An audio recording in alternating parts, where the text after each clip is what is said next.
Good morning to everyone. This is Vidyashree Coaching Center Karaikudi. So நம்ம தொடர்ந்து TNPSC TRB டெட்டுக்கான online classes conduct பண்ணிகிட்ருக்கோம். So offline நேரடி வகுப்புகளும் நடைபெற்றுட்ருக்கு. ஸோ இப்போ டிஎன்பிஎஸ்சிக்கு இன்னும் ஒரு 200 டேஸ் தான் இருக்குது அப்படின்னா அதுக்கு எந்த மாதிரி படிக்கணும் அப்படிங்கிறதுக்கான கிளாஸஸ் நம்ம கண்டக்ட் பண்ணிகிட்ருக்கோம். ஸோ இன்றைக்கி என்ன பார்க்க போகிறோம் அப்படின்னா சமூக சீர்திருத்த இயக்கத்தோட பார்ட் 3 வீடியோ. ஓகேவா, ஏற்கனவே நம்ம ராஜாராம் மோகன் ராய், தயானந்த சரஸ்வதி பற்றிலாம் பார்த்துருக்கோம். ஸோ இன்றைக்கி பார்ட் 3, அதோட பார்ட் 3 வீடியோ தான் நம்ம பார்க்க போகிறோம். ஓகேங்களா? ஸோ இன்றைக்கி என்ன பார்க்கலாம் அப்படின்னு பார்த்தோம்னா ராமகிருஷ்ண இயக்கம். ஸோ ராமகிருஷ்ண இயக்கம் உருவாகிறதுக்கு முன்னாடி அதோட வரலாறு என்ன அப்படின்னு சொல்லிட்டு தெரிஞ்சுக்கணும். ஸோ ராமகிருஷ்ண இயக்கத்தை உருவாக்கியவர் விவேகானந்தர். ஸோ அப்போ அந்த விவேகானந்தரோட குரு யார் அப்படின்னு பார்த்தோம்னா ராமகிருஷ்ண பரமஹம்சர். ஸோ ராமகிருஷ்ண பரமஹம்சர் அப்படிங்கிறவருடைய முதன்மையான சீடர் தான் யார் அப்படின்னு பார்த்தோம்னா சுவாமி விவேகானந்தர். ஸோ இந்த ராமகிருஷ்ண பரமஹம்சர் எந்த பகுதியை சேர்ந்தவர் அப்படின்னு பார்த்தோம்னா, ஓகே ஒரு நிமிஷம். ஸோ ராமகிருஷ்ண பரமஹம்சர் ஒரு தீவிர காளி பக்தராக இருந்திருக்காரு. ஓகேங்களா? ஸோ இவர் தீவிர காளி பக்தர். ராமகிருஷ்ண பரமஹம்சர் காளி தெய்வத்துடைய பக்தராக இருந்திருக்காரு. ஓகேவா? ஓகே. ஸோ தென் அடுத்து என்ன சொல்லலாம் அப்படின்னா ராமகிருஷ்ண பரமஹம்சர் இறை சம்மந்தப்பட்ட கருத்துக்களையோ அல்லது கோட்பாடுகளையோ வியக்க வைக்க, அதாவது என்ன சொல்லலாம் அப்படின்னா ஒரு ஆச்சரியமூட்டக்கூடிய கதைகள், அடுத்து என்னது அப்படின்னா உவமைகளை கூறி அந்த கருத்துக்களை மக்கள்கிட்ட கொண்டு போய் சேர்த்துருக்காரு. ஓகேவா? வியக்கத்தக்க கதைகள் மற்றும் உவமைகள் மூலமாக மக்கள்கிட்ட கருத்துக்களை கொண்டு போய் சேர்த்தவர் தான் யார் அப்படின்னா ராமகிருஷ்ண பரமஹம்சர். இவர் காளி தெய்வத்துடைய தீவிர பக்தராக இருந்திருக்காரு. பூசாரி வேலை பார்த்துட்டு இருந்திருக்காரு. ஓகேவா? தென் இவருடைய மனைவி பெயர் தான் என்ன அப்படின்னு பார்த்தோம்னா சாரதாமணி. இவருடைய மனைவி பெயர் தான் சாரதாமணி. தென் இவருடைய கருத்துக்களை எல்லாத்தையும் தொகுத்து ஒரு நூலாக ஒருத்தர் வெளியிட்டிருக்காரு. அந்த நூலோட பேர் ராமகிருஷ்ண காதா மித்ரா. ஓகேவா? ஸோ அடுத்தது என்ன அப்படின்னு பார்த்தோம்னா சுவாமி விவேகானந்தர் நவீன இந்தியாவுடைய விடிவெள்ளி அப்படின்னு சொல்லிட்டு அழைக்கப்படுறார். ஓகேவா? நவீன இந்தியாவின் விடிவெள்ளி என்று அழைக்கப்படுபவர் சுவாமி விவேகானந்தர். தென் அடுத்து என்ன சொல்லலாம் அப்படின்னா இவர் தான் ராமகிருஷ்ண மிஷன் அப்படிங்கிற ஒரு இயக்கத்தை 1897 பேலூர், கல்கத்தாவுக்கு அருகே உள்ள பேலூர் அப்படிங்கிற ஊரில் ஸ்டார்ட் பண்ணியிருப்பார். ஸோ இவர் எதனால் இந்த இயக்கத்தை தோற்றுவித்தார் அப்படின்னா கிறிஸ்தவ சமய பரப்பாளர்களுடைய அந்த நடவடிக்கைகள்லாம் இருக்கு இல்லையா, அதை பார்த்து இன்ஸ்பயர் ஆகி தான் இவர் என்ன பண்ணியிருக்காரு அப்படின்னு பார்த்தோம்னா ராமகிருஷ்ண மிஷன் அப்படிங்கிற ஒரு அமைப்பை உருவாக்கியிருக்காரு. ஸோ இந்த அமைப்பு இந்து சமய மீட்டெடுப்பு இயக்கமாக அந்த பணியை மட்டும்தான் மேற்கொண்டுச்சா அப்படின்னா கிடையாது. ஸோ இவங்க என்ன பண்ணுறாங்க அப்படின்னா பேரிடர் காலங்களில் மக்களுக்கு தொண்டு செய்கிறாங்க, உரிய காலத்தில் மக்களுக்கு மருத்துவ வசதி வழங்குறாங்க, பள்ளிகள் அமைக்கிறது, சாலைகள் செய்கிறது போன்ற சமூக தொண்டு பணிகளில் இந்த இயக்கத்தை சார்ந்த உறுப்பினர்கள் ஈடுபட்டுட்டு வந்திருக்காங்க.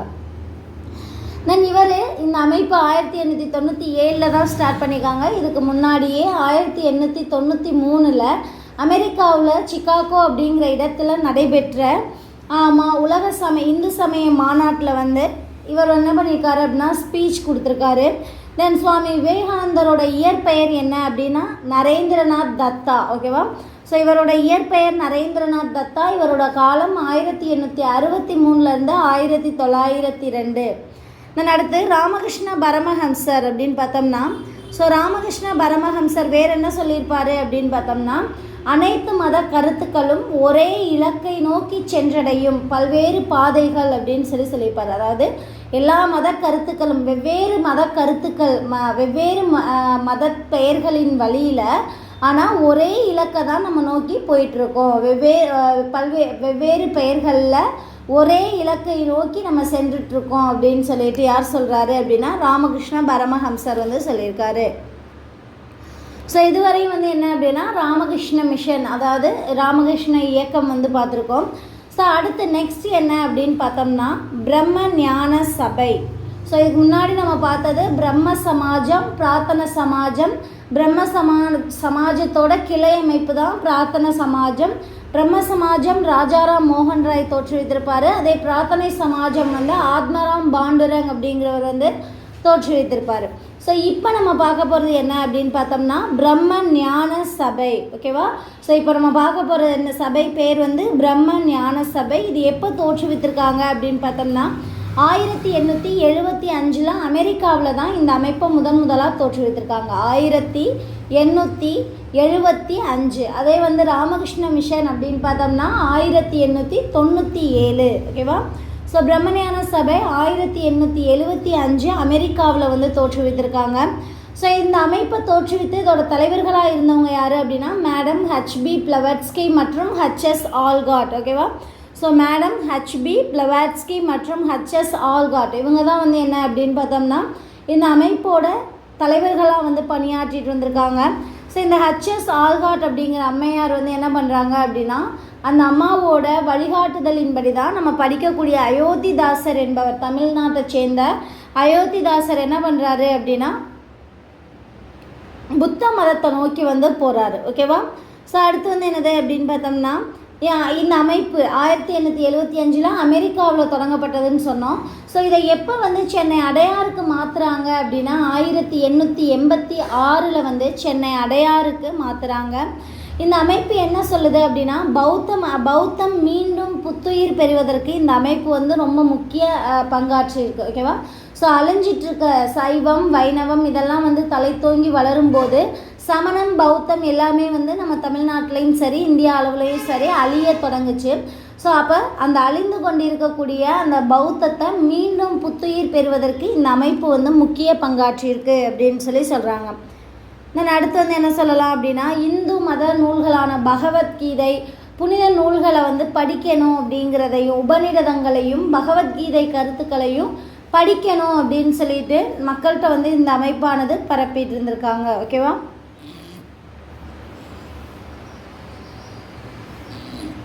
ஓகே.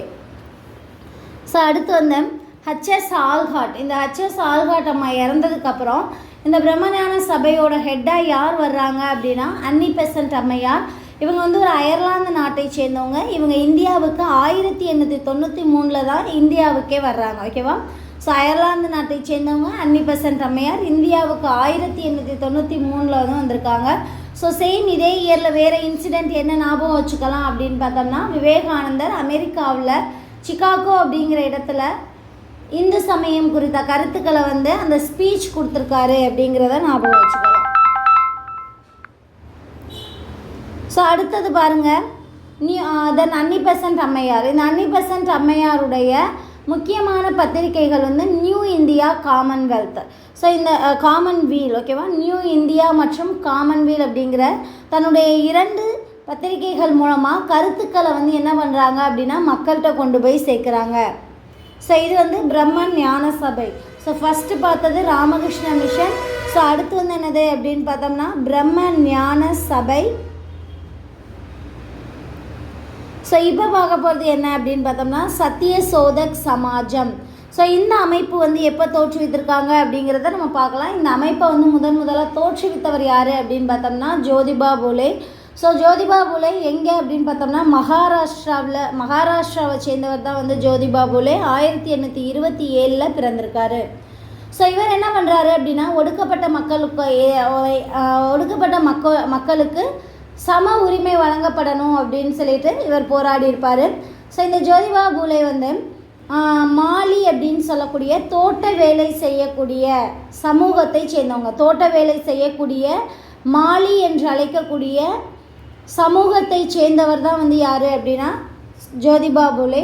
இவர் இயற்றிய நூல் வந்து குலாம்கிரி. இந்நூலை வந்து வேறு என்ன பெயரில் அழைக்கிறாங்க அப்படின்னா அடிமைத்தனம். குலாம்கிரி என்பதோட பொருள் வந்து என்னது அப்படின்னா அடிமைத்தனம். ஸோ அடுத்தது பாருங்கள். ஸோ சத்திய சோதக் சமாஜ் அல்லது இந்த அமைப்பை வேறு என்ன பெயரில் அழைக்கிறாங்க சத்திய சோதக் சமாஜ் அல்லது உண்மையை நாடுவோர் சங்கம் அல்லது ட்ரூத் சீக்கர்ஸ் சொசைட்டி அப்படின்னு சொல்லுவோம். ஓகேவா? ட்ரூத் சீக்கர்ஸ் சொசைட்டி அப்படின்னு சொல்லுவாங்க. இந்த அமைப்பு எப்போ தோற்றுவித்திருக்காங்கன்னா 1873 வந்து தோற்றுவித்திருக்காங்க. சத்யசோதக் சமாஜ் அல்லது உண்மையை நாடுவோர் சங்கம்ங்கிற அமைப்பானது 1873 ஸ்டார்ட் பண்ணியிருக்காங்க. அதே 1875 பிரம்ம ஞான சபை வந்து தோற்றுவித்திருக்காங்க. ஓகேவா? ஸோ பிரம்ம ஞான சபை, அடுத்து ஆரிய சமாஜம், இதெல்லாம் வந்து 1875 தோற்றுவித்திருக்காங்க.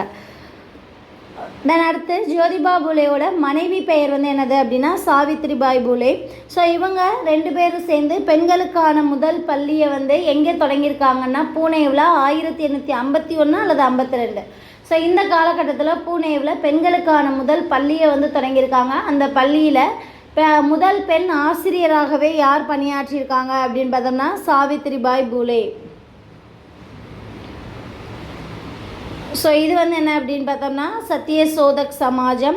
ஸோ இந்த சத்யசோதக் சமாஜ் இந்த அமைப்பின் மூலமாக இவர் என்ன பண்ணுறாரு அப்படின்னு பார்த்தோம்னா கைவிடப்பட்ட பெண்கள், ஆதரவற்ற குழந்தைகளுக்கு காப்பகங்கள், விதவைகளாக இருக்கக்கூடியவங்களுக்கு விடுதிகள் போன்ற நலன்களை வந்து இவங்க செஞ்சுட்டு வந்திருக்காங்க. தென் இது தவிர வேறு என்ன பண்ணுறாங்க அப்படின்னு பார்த்தோம்னா ஒரு திருமணம் நடக்கும்போது அந்த மணமகன்கிட்ட அந்த மணமகளுடைய கல்வி குறித்து உத்தரவாதம் வாங்குறாங்க. அதாவது ரொம்ப சின்ன வயசுலேயே கல்யாணம் பண்ணி கொடுக்குறாங்க அப்படின்னா அதுக்கப்புறமும் ஆஃப்டர் மேரேஜுக்கு அப்புறமும் அந்த குழந்தை வந்து படிக்கணும், அதோட கல்வியில் வந்து எந்த ஒரு பாதிப்பும் ஏற்படக்கூடாது அப்படிங்கிற உத்தரவாதத்தை, அந்த அனுமதியை அந்த மாப்பிள்ளையாக இருக்கக்கூடிய பர்சன்ட்ட ஒப்புதல் பெறாங்க. ஓகேவா? ஸோ இந்த மாதிரியான நடவடிக்கைகளில் இந்த சத்யசோதக் சமாஜ் அப்படிங்கிற அமைப்பானது செயல்பட்டுட்டு வந்திருக்கு. இந்த அமைப்பு 1873 ஸ்டார்ட் பண்ணியிருக்காங்க. ஸோ அடுத்தது என்ன அப்படின்னு பார்த்தா